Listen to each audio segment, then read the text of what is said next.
briefly in one of my other panels because they're like, oh, what's one of your secrets? I'm like, oh yeah, K-dramas. Hi, everyone. Thank you so much for coming to our panel today. Our panel today is called Digital Literacies, Influencers Talk Bookstagram, Goodreads, and BookTok.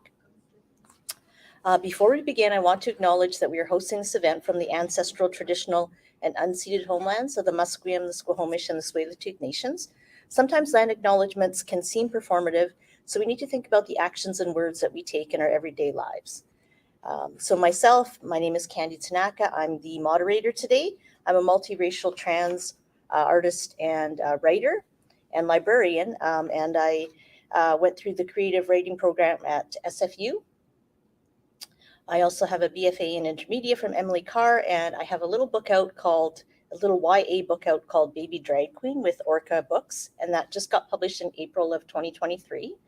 I have work in Resonance, which is essays on the craft of life and writing with Anvil Press, and this will only take a minute, some flash fiction pieces in a Canadian flash fiction anthology with Guernica Editions.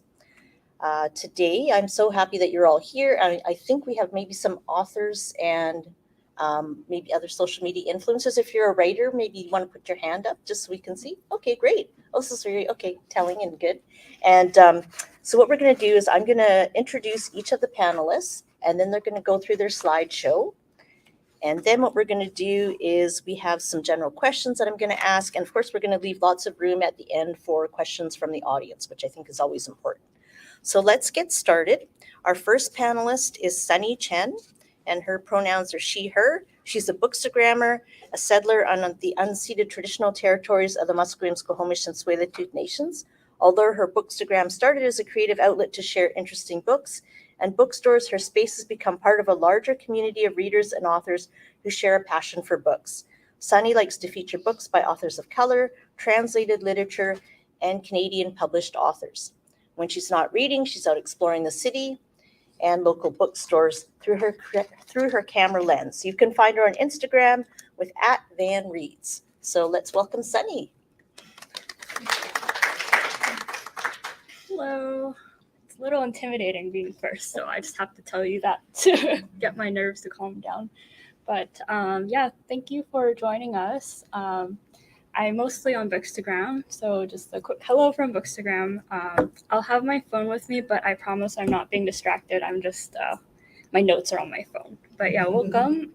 I actually started on Bookstagram in around 2015, so you could go to the next slide and it'll show like a bit of my, like just some of the photos I have. But what happened and how I started was that I graduated university. I was a former art student, mostly photography focused. I loved reading back in high school, didn't read in university because there's just too much homework. So after I graduated, I started reading again. And I think around 2015 is when all the influencers started coming out on Instagram. Like there was like the coffee shops and all these different types of influencers. And I don't know, for some reason, I decided I would make a book account. So that's how it started. So you'll see on the left two photos. They're mostly cafes, or cafes or bookstores. That's how I started. And then in 2020, during the pandemic, you couldn't go to cafes, you couldn't go to bookstores anymore. So I ended up reading. So I started reading a lot of books and then posting about them. And I think around that time, a lot of people joined Bookstagram at the same time. And there were so many Bookstagrammers of color. So I started reading more BIPOC authored books. So that's how Van Reads came to be. And that's kind of how who I am today. So I still go to bookstores, but it's definitely a lot more focused on writers of color. Whereas in 2015, I just graduated. I was reading a lot of the classics that you would expect of, people who aren't reading too much book news. So that's how I got started. And then the next slide is how I plan a post. I think it's the one before it.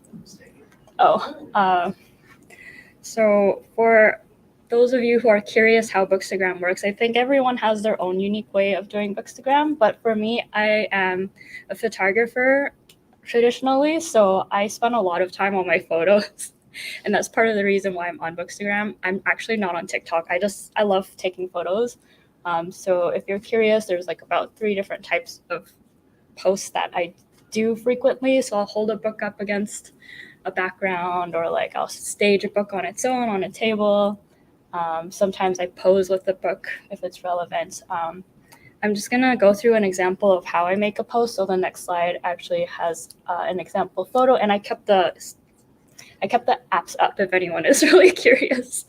But for example, this is He Who Drowned the World, which is a recent release by a Chinese Australian author, and it's set in 14th century China. So what I did, because I'm also Chinese Canadian, I have a lot of Chinese props. And one of the main characters in there is very literary. He has a bit more of an artistic streak. So I use that as a setting for the background. So you can see like a fan, like Chinese like calligraphy props there. So I try to match the books to I try to design the photo kind of around what the book is about in some sense, or at least to capture the mood. So for this one, I got the pre-release. So for books that I really like, when I get them ahead of time, I do try to post on publication date or near the publication date. So this one I posted, I think, the day before it was published. And then I spent time writing a review after I wrote it. And I still hashtag sometimes, but I've heard from Instagram that it's actually not as necessary anymore. I'm still not sure where that falls, but edit the photo. So that's kind of just a bit of the thought process on how I plan a post. And if you're curious, those are some of the apps I use. You can always ask me after the event. But yeah, that's kind of how I plan a post. I do just try to capture the mood of the book, if possible. The next slide is about Reels. So I do the same thing with Reels. So if anyone's curious about like Reels, I have about 3 types of Reels that I like to make.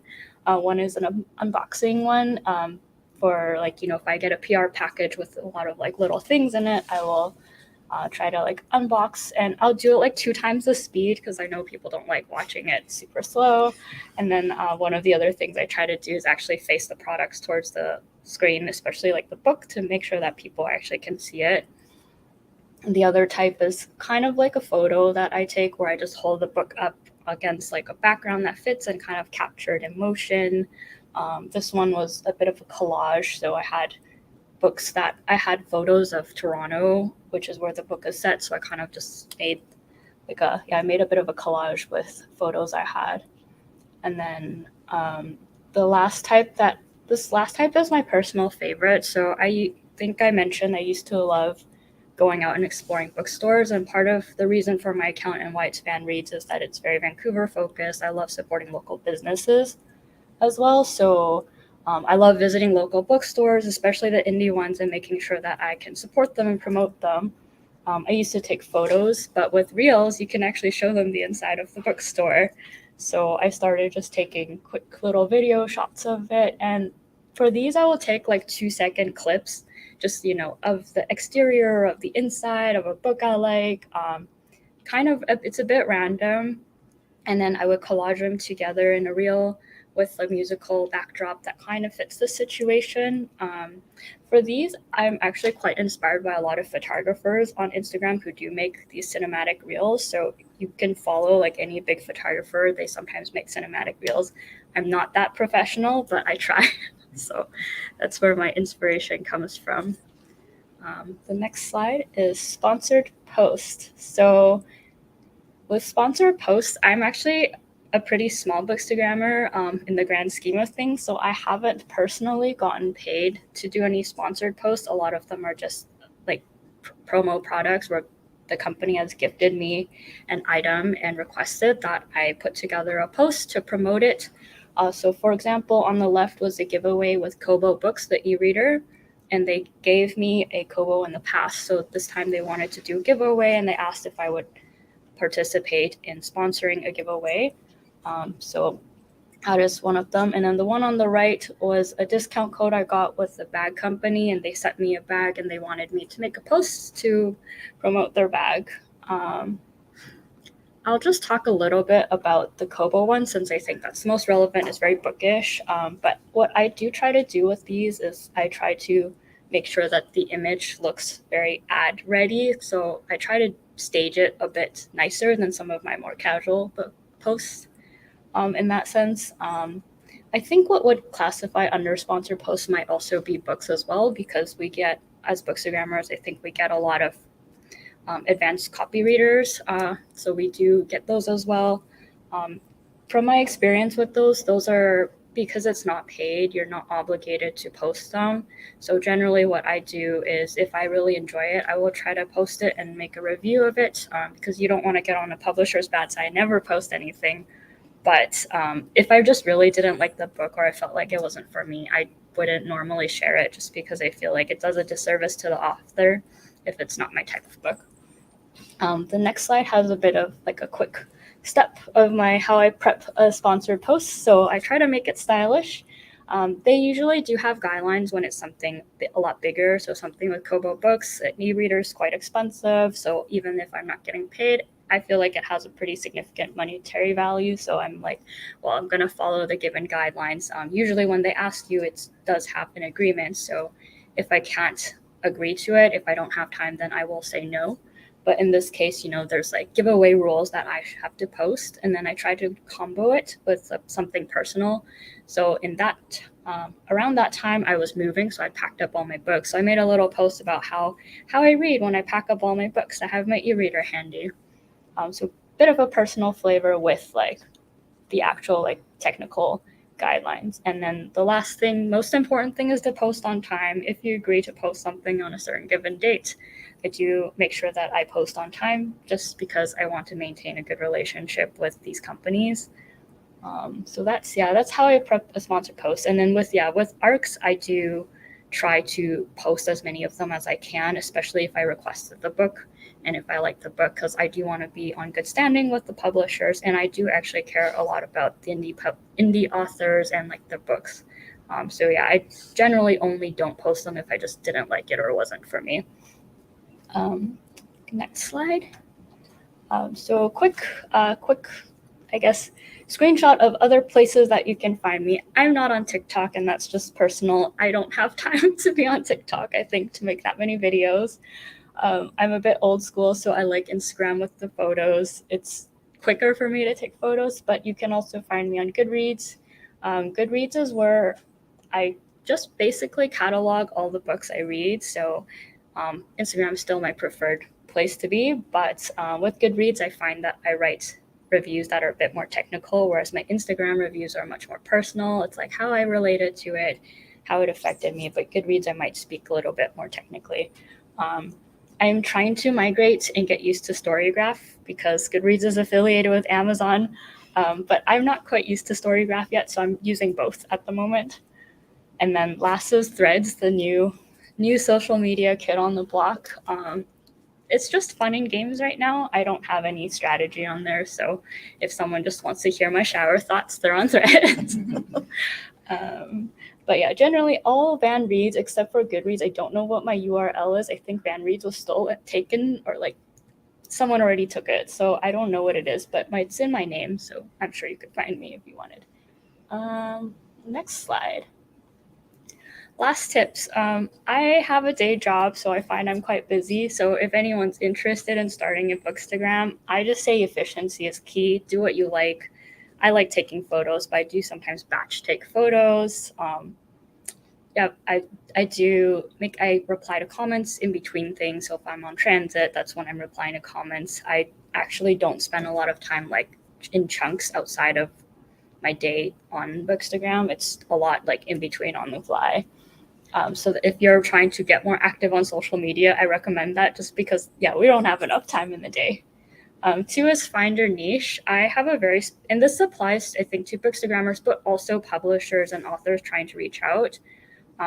My Instagram is very focused on BIPOC authors, and it's translated lit, and a lot like Asian-focused authors. I was a Chinese Canadian. And that's what my audience expects from me at this point. So I have, authors who might be like, a white author reaching out about their World War II book. I usually say no, and it's just because it wouldn't do well on my account. So if you're looking to collaborate with a influencer, I would recommend just going through their feed and seeing what kind of books that they like to post and read. I think that increases your chance of them saying yes. Because even if I did say yes, which I've done in my earlier days, it just doesn't perform well on my account. People don't expect that from me. And then my last thing is actually internet safety. I think about this a lot. I think a lot of people share the exterior of their house on their social media, photos of their kids with their name tags and which school they go to. Just think about it a little before you share. I know we're all small accounts, but I'm just concerned about internet safety. So I feel like if you're going to share something online, do think twice about it before you post, just to make sure you're comfortable with it. And then same with the etiquette. There's a lot of authors on the internet, like there's publishers. Vancouver is really small. I cannot tell you how many times I end up meeting someone in person. So like I just think when I'm online, I treat it like I'm already meeting them in person because I don't want something to come back to me after. So that's something I think about. And authors, try not to read your reviews, reviews of your book. Last one. That's it for me. Hopefully it didn't take too much time. If you have questions, you can always email me or find me on Instagram. If you want more of a detail of like how I make posts or like how to take photos or how I take photos, like feel free to reach out. I'm happy to answer any of them. That's great. Thank you so much, Sunni. I'm not too sure if we were able to play any of Sunni's clips or not, just to give the audience a little bit of an example. Yeah, just a couple of examples maybe. I think that's really useful, but that was really thorough, so I really appreciate all the information you gave. That's a lot of information, so I know that the audience will probably have lots of questions, which we'll kind of save until after all the influencers have done their slideshows. But yeah, maybe we can, I'm not sure. Oh, okay. Should we just continue on then? Okay, yeah, let's do that, because I think there's only a couple of actual videos that we have sort of Those embedded. are on my Instagram. You can They're on the Instagram. Okay, yeah, we do have the links, so they might be able to show them later. But let's move on. We're moving on to Tina. Tina May is a passionate reader and bookstagrammer in Vancouver, BC. Find her on Instagram and Goodreads at Tina May Reads, where she shares book recommendations, reviews, and her current reads. So over to you, Tina. Okay. Hi, my name's Tina. Thank you so much. It's cool to be here.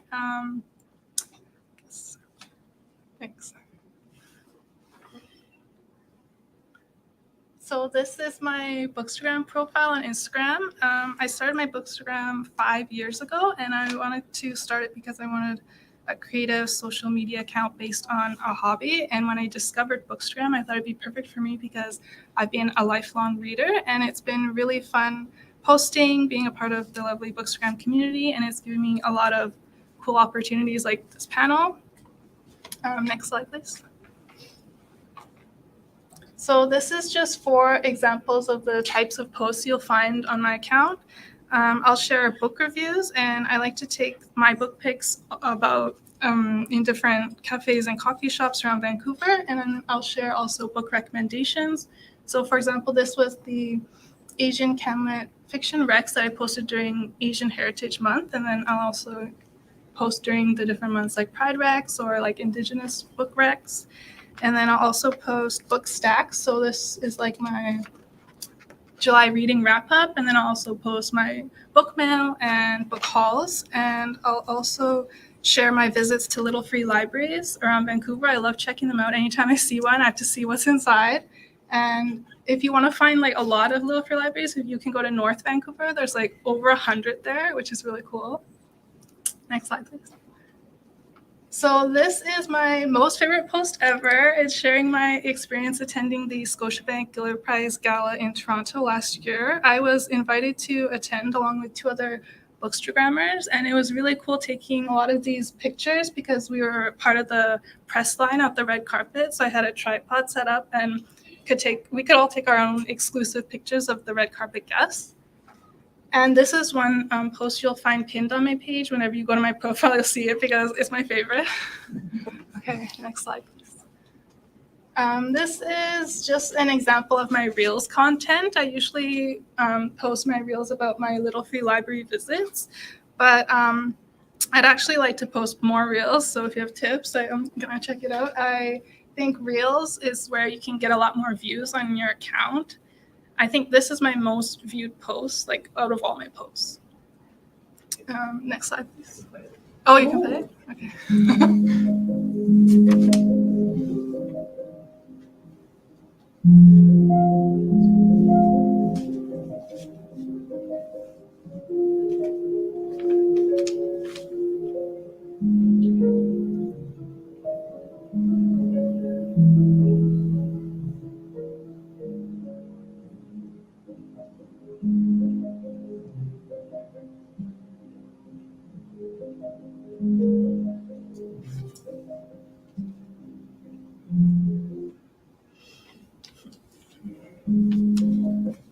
Okay, so this is 4 examples of the sponsored and partnership posts I've done in the past. So for all of these ones, the companies would reach out to me, and then I would agree to post on my page. And for all of these, they would send me the books to feature and then provide the book for the giveaway. For these ones, I was partnering with Dundurn Press, ZG Stories for the Carol Shields Prize for Fiction, Over the River PR for Amazon Publishing, and Kobo Books. Next slide, please. So another place you'll find my book reviews is on Goodreads. I've been using Goodreads actually for like over 10 years. I find a great way to keep track of all the books I read throughout the year. So you can find what I'm currently reading, my progress, my book reviews on there. I'm on there like every day updating my progress. Next slide. So I just have 3 Bookstagram tips I'd like to share for my photo editing app that I use. I use Canva, and I use that to like edit the text on the pictures, and it's great because it's free, and you can also edit video on there.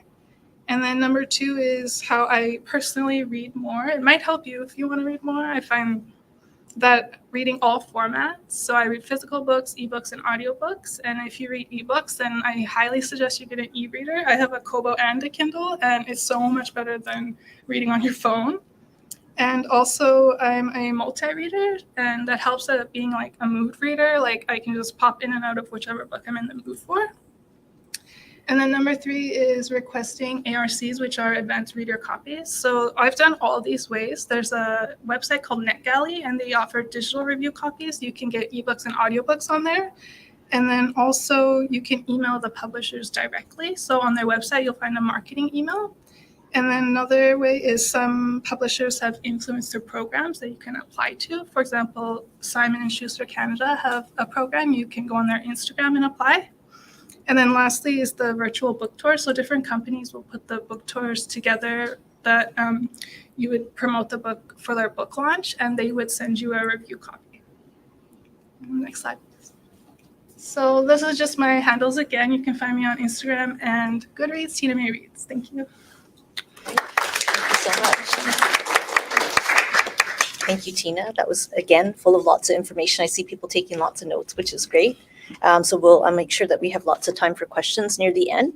Last up is Rachel. Rachel Sargeant, aka A Model Who Is Read, is a Canadian book blogger passionate about dark fantasy novels, queer rom-coms, and dinosaur facts. With almost a decade of experience in the publishing world, she uses her social media platforms to share her love for stories, deconstruct biases within literature, and feature her fascination with the fantastical.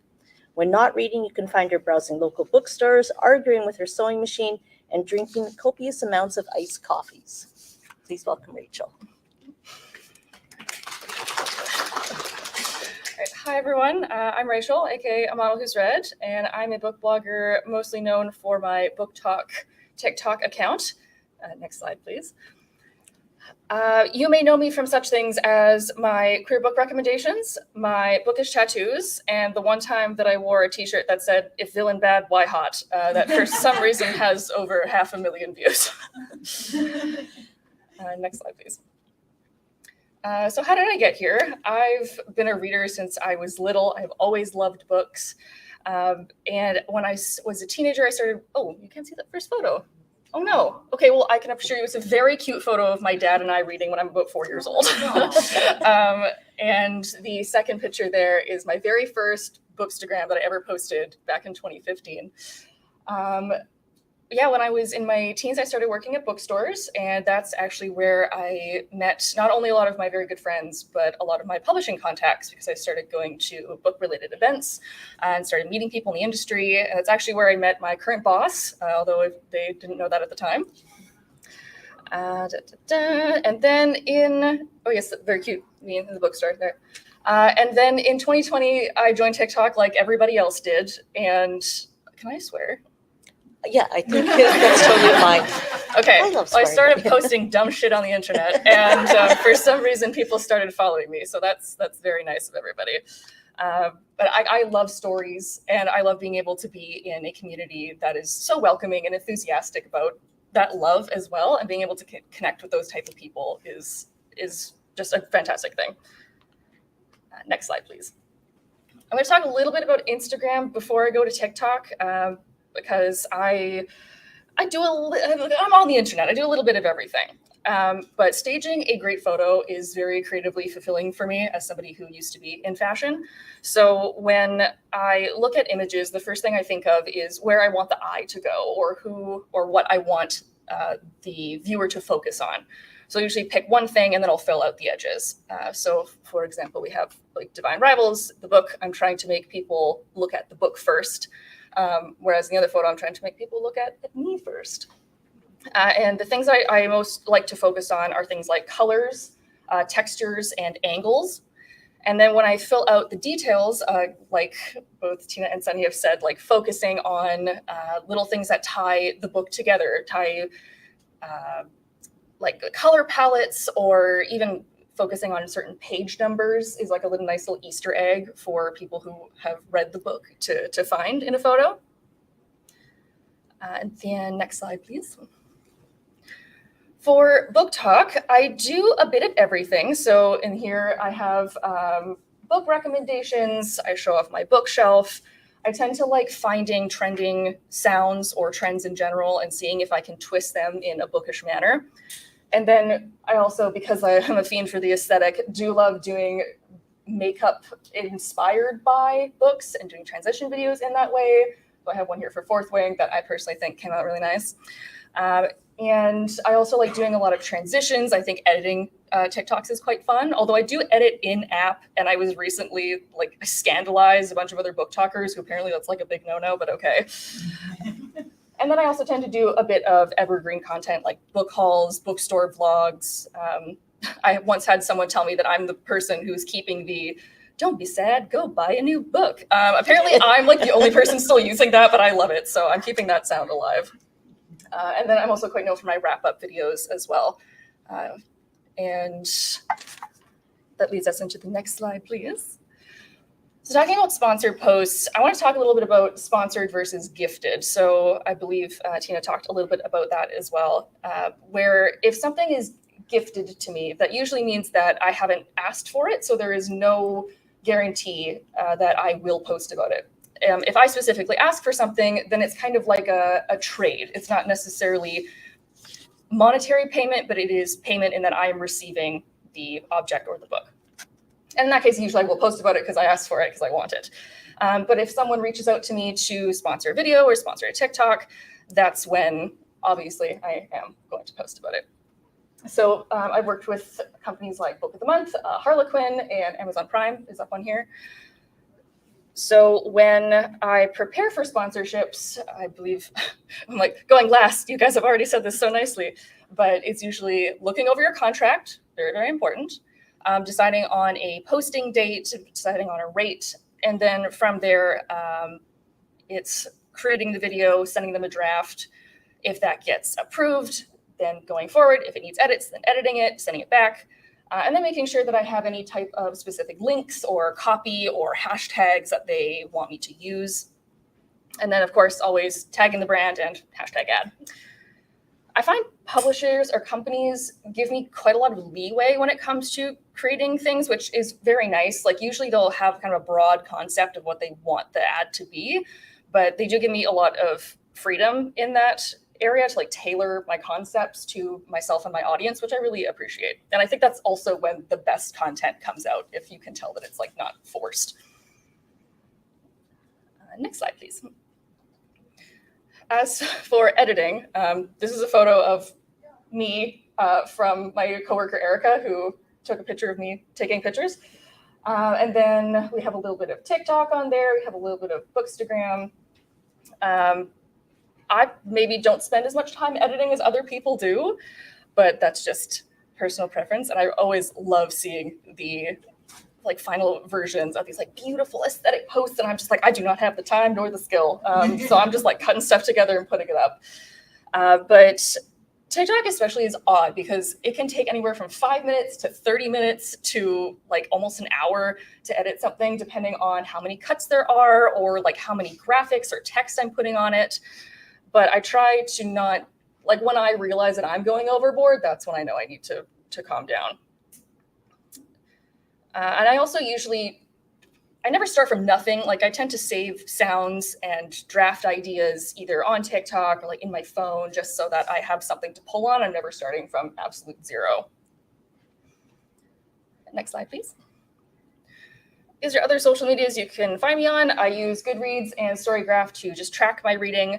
And I use Threads and Twitter to keep up with authors, since most of the publishing industry is on that. And then I am also on YouTube. I've been doing YouTube for 10 years. I don't know.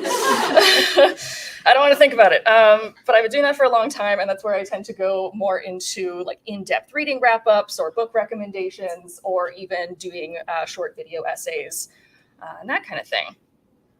And next slide, please. Slide 9. So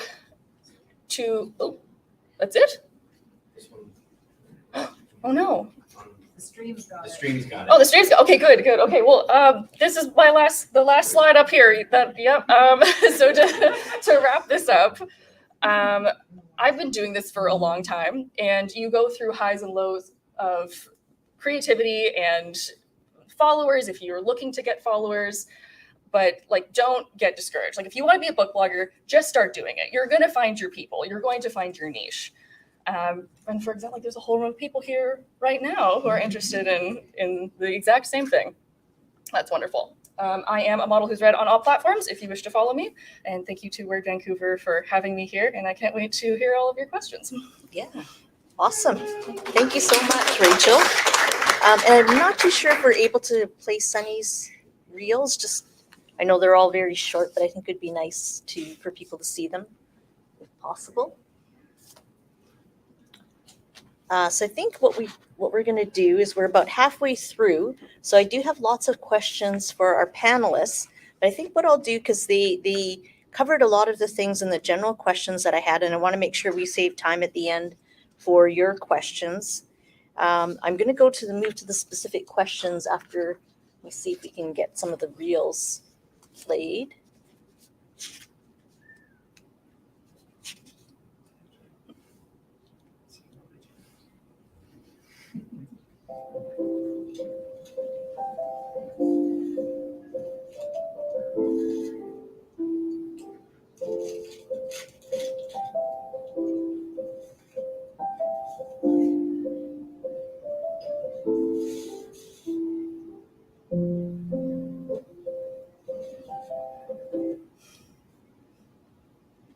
So aesthetic. Try.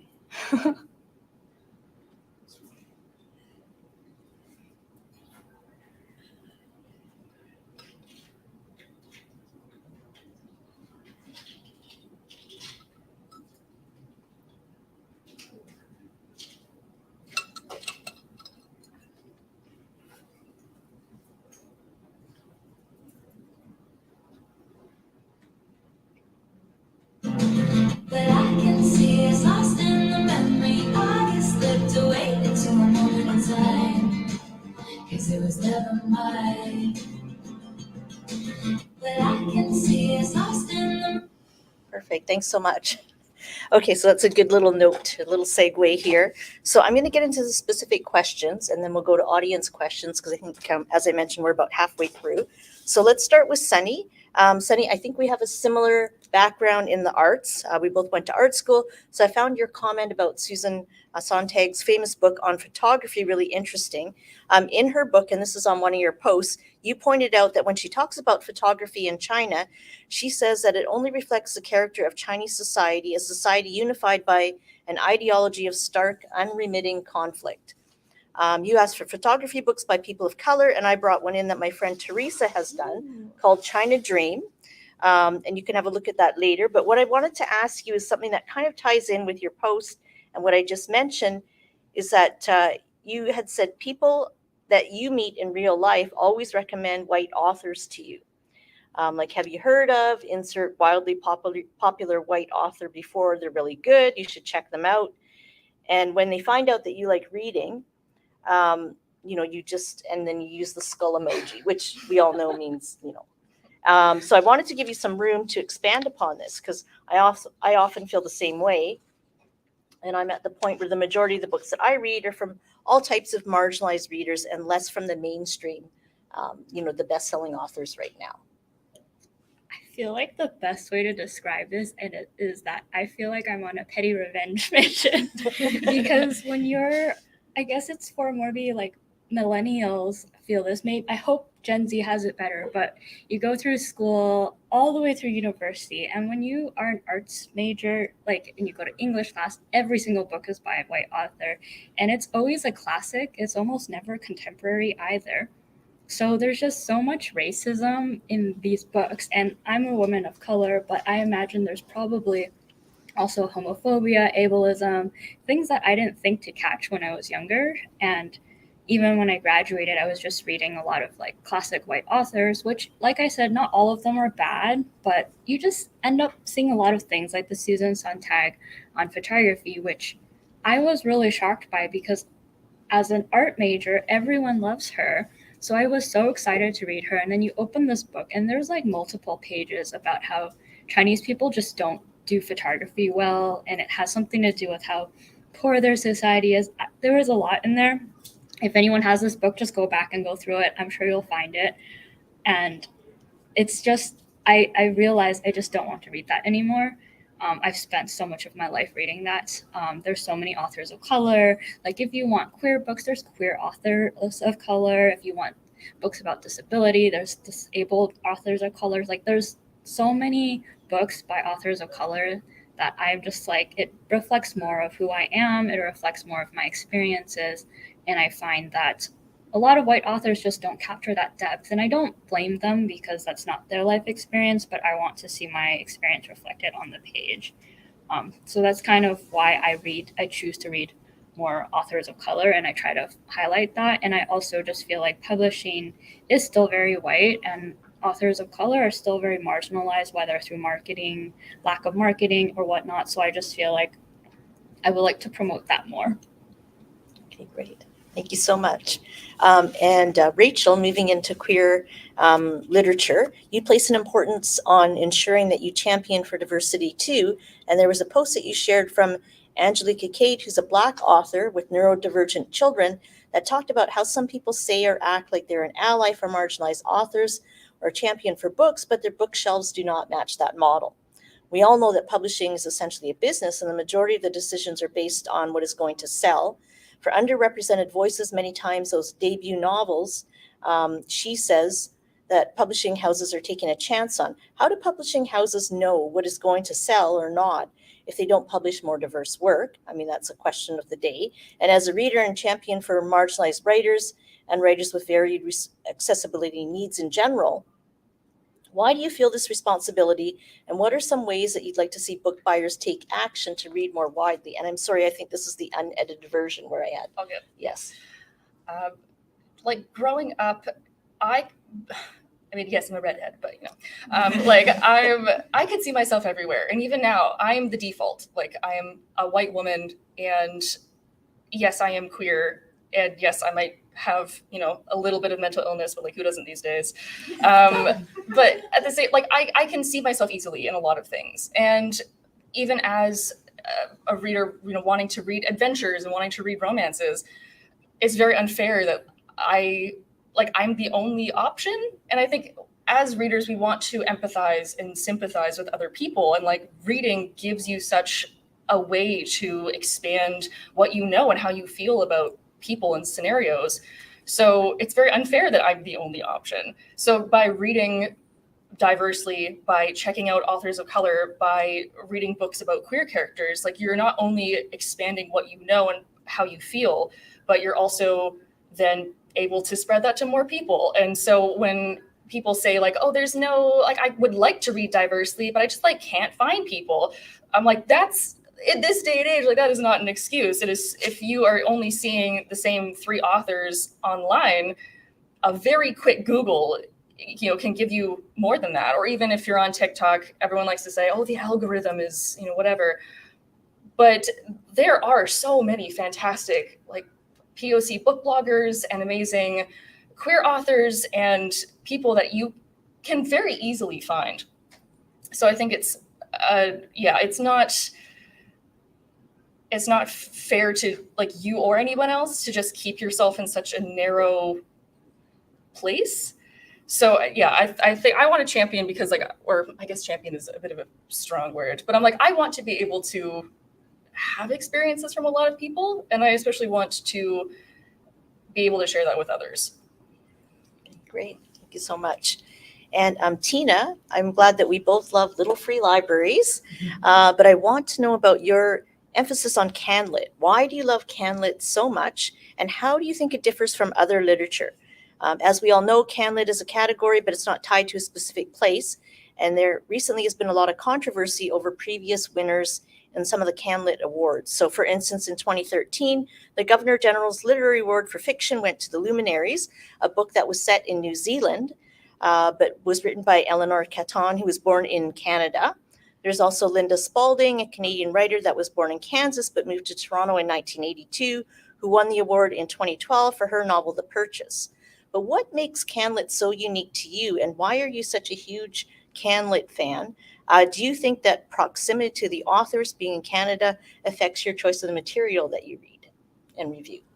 Yeah, I think my love for CanLit, it's exactly all the reasons you just said. Like, it's such a broad category that includes so many different genres. I like to read a lot of different genres, and it includes those authors that are born in Canada or immigrated to Canada. And even like if the book is set in Canada, you have that instant connection. And I like to have that easy connection I can have with authors if they're like local authors. And when I joined Bookstagram, it's when I discovered a lot of indie Canadian publishers, and I thought that's so cool. Like, I had never known about them before, so I thought, oh, I'd love to like read more of those diverse Canadian books that I would not know about.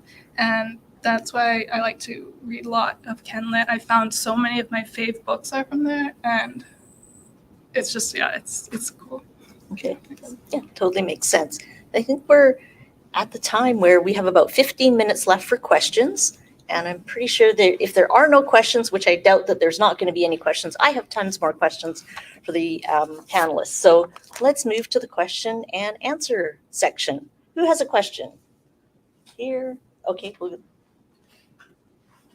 So my question is for anyone really. There was, I believe, Sunni mentioned about finding your niche or picking your niche. I'm curious, what was your process for that? Yeah, like you can define your niche now, and specifically for someone like myself who is multi-passionate, how do you, it seems like, for example, Sunni, you combine your photography and books, and I guess an offshoot question would be, did it come to mind to start multiple Instagram accounts for niches, or how did you just come to integrate them all? Okay, so let me quickly repeat that question a little bit. So basically, she's asking about your niche and your process, and then she mentioned Sunni, how you're mostly choosing photographs. So just if you can describe that, and it's a question for all 3 panelists. Sunni, start. Sure. I think it's very organic because it's a hobby. It's not my day job. So, you know, it kind of just goes and ebbs and flows with my interest.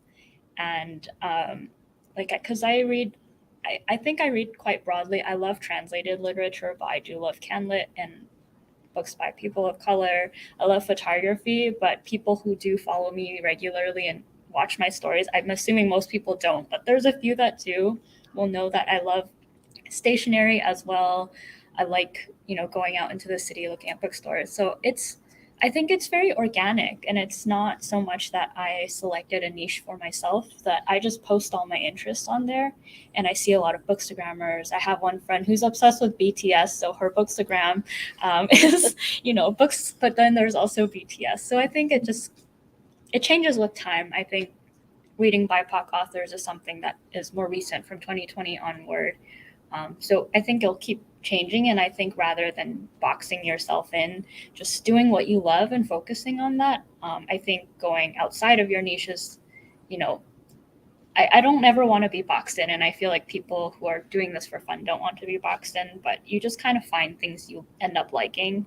But if you're an author looking to collaborate, I think, just looking at the feed to see what types of books they're like. And it never hurts to ask. If you're not sure, you can ask, and they might say yes and they might say no. Tina, do you want to go next? The same question, or? Oh, no. Okay. I don't know if you have anything Sunni else to nailed add. it. Yeah. Okay, perfect. All right, let's move along. Thank you. Okay, and you had a question as well? Yeah, I wanted to know if there is anything like ideal posting frequency. Then, especially with folks who have like another day job, how do you find the time? See, you guys post such beautifully edited and perfect pictures going to the library or the coffee shop. So, what's like an ideal posting frequency? And if there is, something like that, how do you find the time? Okay, so he was asking about the ideal posting frequency and how you find the time to sort of fit it in with your day. So if any of you want to take that on, maybe Rachel? Sure. So TikTok is a whole beast unto itself, because you're supposed to post like 4 times a day to like keep in the algorithm, which is way too much. I try and post 1 a day, and sometimes that works and sometimes that doesn't, but I try and do 1 a day. Instagram is, I'm not my primary platform, but like I try and post a couple times a week. But when I specifically do film TikToks, I usually film in batches. So I'll pre-film like 7 in 1 day, and then I'll have content for that week. So it's like not necessarily as hard as like setting everything up and then taking it down multiple times. It's really whatever you want to, but like consistency is key. But I guess it's up to you to decide on what consistency means to you. Okay, does that, anybody else want to add anything, or? Yeah, I think for me, for posting, I try to do like every other day, but consistency definitely, like I don't want to take like a long break. And then I also take batch photos. So usually on my day off work, I'll like take like photos of 4 or 5 different books during the day and then use those throughout the week. Great. And I think I remember somebody mentioning too that I read a post where it was like, oh, after you do your post, if you get a comment, then comment on that post. I don't know if that's relevant or not, but again, we don't know for sure how these algorithms work. But I think that was a really good question. Does anyone else have any questions? Oh, sorry, did you want to add something? Yeah, just one other little thing. I tend to post at very specific times of day. I know not everyone does, but it's very easy to go into TikTok or Instagram and go to your analytics, and it will show you when the most of your followers are online. So I like to schedule my posts for that. Okay, that makes sense. Okay, we have a couple questions. We'll start with you. For everyone, this might be too hard of a question. Uh-oh. If you could magically manifest one book onto everyone's bookshelf in the world, what book would you like? And it can also just be a favorite right now. You don't have to like pick your favorite book of all time, but right now, if you could magically pop a book onto everyone's bookshelf, and it's not so I can note it down and buy it. Okay, so basically the question was, if you could magically manifest a book on everyone's bookshelf, what would that be, even if it's just in the current moment? So does anyone want to go first? Yeah, I can say mine. I would say it's And Then She Fell by Alicia Elliott. I just finished it last night, and it comes out September 26th, I think. And it was so good. I read it in like 2 days, and it made me cry. It's so amazing. I don't want to spoil anything like the plot. You have to just read it. Yeah. And then she fell. Well, it's a tough question. I think mine's fueled by anger towards academia because I do work in a university. So Babel by R.F. Kuang, it's a very accurate reflection of my time in university and how I experienced language as a Chinese speaker as well, but also like it's very accurate to university and academic institutions today too. So I think it's a bit infused by my work life as well. Oh my gosh, this is so much pressure. I'm gonna go for like an oldie but a goodie. I'm gonna say Six of Crows by Lee Bardugo because it's just like, I know everyone here is like, yeah. It's such a classic. I think it has everything that I love, and I think it has everything that people who want to get into everything can really love. Like it has queer characters, it has characters of color, it's a heist, it's like a bit magical. It is like an upper YA, so it does go into some darker stuff and some very fun, complicated characters, but it's also like fast paced. The cover's pretty. So yeah, I think probably that one. Okay, great. And you had a question? Yeah. I was just wondering, this is also for everyone or anyone. What made you choose the social media platforms that you use? Like, is it because of like the audience, or because they're just more conducive to posting pictures or videos of books? Like, what's the reason behind choosing the social media platforms that you currently use? Okay, so the question was, what's the reason behind choosing the social media platforms that you chose for your accounts? Anybody? Yeah, I can go first. Okay. I think for my Goodreads, I chose that like way back because I remember I like Googled like a book tracker or something, like what website I could use to track my reading throughout the year. And that was like the most popular one. So I started there. And then for my Instagram, I wanted a social media outlet. Like back 5 years ago, I had started another account. And I thought, okay, I'm just taking pictures. Like video was never going to be an option. So Instagram was the way to go for photos. Okay.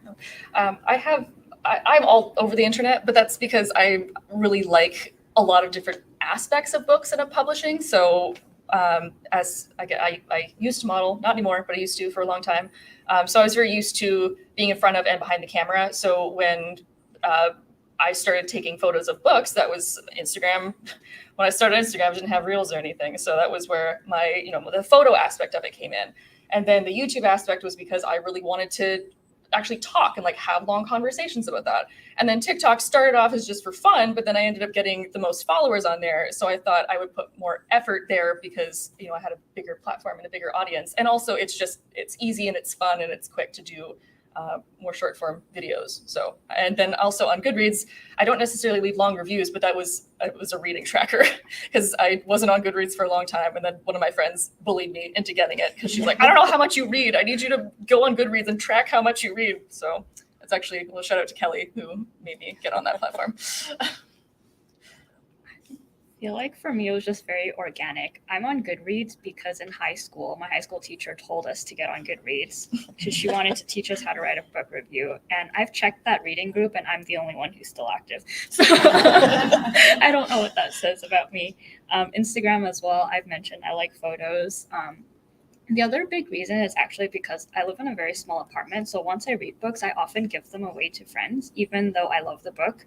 So I don't think I could do a TikTok book stack because I don't own like half the books like that are on my Instagram. So I'll take a photo and then give the book away, or if it's a library book. So I just find Instagram's a lot easier to contain my lack of books. Okay, that makes sense. And do we have time, I guess, for a couple more questions before the next panel starts? Oh, good. We have. You go first. I feel like some of the questions I had were already asked, but one thing I would like to ask to all or any of you would be, what's one thing you find difficult or something you don't like about the process of being on social media or running a page? Okay, so the question was, is there one thing that you don't like, or maybe a few things you don't particularly like about being on social media? And I think maybe you touched on that a little bit, but I think broadly over, we can maybe discuss it a little bit more, maybe safety, something like that, but yeah. Let's go for authors? Sure. You touched on that earlier. Sure. I actually find the most uncomfortable thing actually when authors get a little too invested in their reviews and they find your review and then come DM you about it. Or you get other social media people on social media who are too invested in an author. So if you write a negative review, they come for you. So both of those I find really uncomfortable, and you just kind of have to deal with it because you're putting your stuff online. I recommend people don't tag authors in any negative reviews. If you even make one comment that's negative, just don't tag them. It's for everyone's mental health. But for authors that find you out of nowhere, even though you have nothing tagging them, I find that really awkward. And I usually try to just reply nicely in a way that kind of ends the conversation. And then I do the same with people who are a little too invested in an author, because I try to write reviews like in a critical way, but not mean. So anyways, that's my most uncomfortable, but that you just get all sorts of people coming into your DMs. But you just have to live with it if you're online. Yeah, it's always the weird comments where you're like, here's a picture of my favorite book, and then someone underneath is like, I hate that book. I'm like, I don't know what you want me to say, man. Like, just ignore it. Yeah. So probably weird comments. Just people being rude for no reason, or like not giving you anything, not even a like, oh, I like it. I'm glad you like that. Like, it wasn't quite my taste, or like, I didn't think the author pulled this off well. You're like, okay, but they're just like, this is bad, and then that's it. I'm like, okay, well, thank you for sharing. I do ignore it if they're rude, because I feel like some people are too invested online, and you can get into like those Twitter threads where people start arguing. So I ignore it. Mm-hmm. People usually forget once they post the comment, anyways. Do you have anything you want to add? I know that my book has gotten 1-star reviews before too, and I'm just like, whatever. But it is interesting. I actually kind of find it sounds terrible, but I find it funny in a way.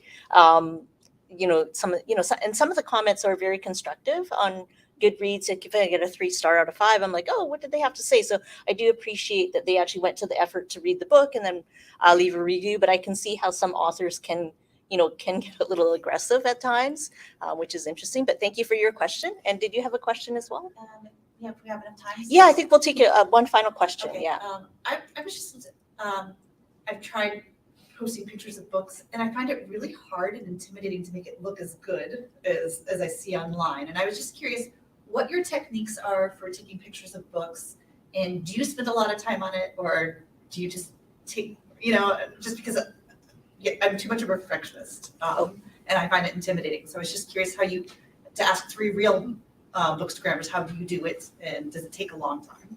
Okay, and I'll just repeat just in case somebody didn't pick it up, but you were just asking about tips for taking pictures of books, and maybe you can discuss maybe lighting or how you set up, the camera or angles or something like that, just to help out a little bit. Yeah. Well, for me, I use my phone camera, and I take my photos usually outside. I like the natural light, and then I'll take a lot of photos like from different angles just to see like which one maybe looks the best when I look at my phone, because sometimes when you're just looking at it, it can look different. And I actually just do like minimal editing, so I'm just sometimes maybe I'll do a reshoot if the lighting doesn't work. I tend to focus on, it's either like flat lays or stacks. I find are like the things I keep going back to. So it's angles. It is light. I like try and take it from different angles, like around something to see if, or adjust stuff as I go. And I tend to do also minimal editing. Usually I edit like brightness, but that's kind of it. So I try not to like get too crazy. But also it's like, I think taking book photos is like a lot simpler than people think it is, because they see these like beautiful, like, oh my gosh, there's such aesthetic posts on there that have like all these details and different things in it. But like, if you love something, you have, you hold it up in front of a wall and it's like a really cool shot. So I think people tend to overthink it. And yeah, I try not to overthink it too much. Yeah, my props are very minimal. Like I said, my apartment's small, so I don't actually have many props outside against the wall. I find that what helps is actually looking at photographers. So I'm just obsessive, so you don't have to do this, but I like to watch photography videos on YouTube. So I like to emulate photographers a lot. So a lot of like big influencers, so not book influencers, just the lifestyle ones, they do really good photography. I will save posts by them. So I actually have like a folder of saved posts that I like and would like to emulate in some sense. But like I said, I kind of get really into it. So just following photographers, and I love editing. So I got really into watching editing videos on YouTube.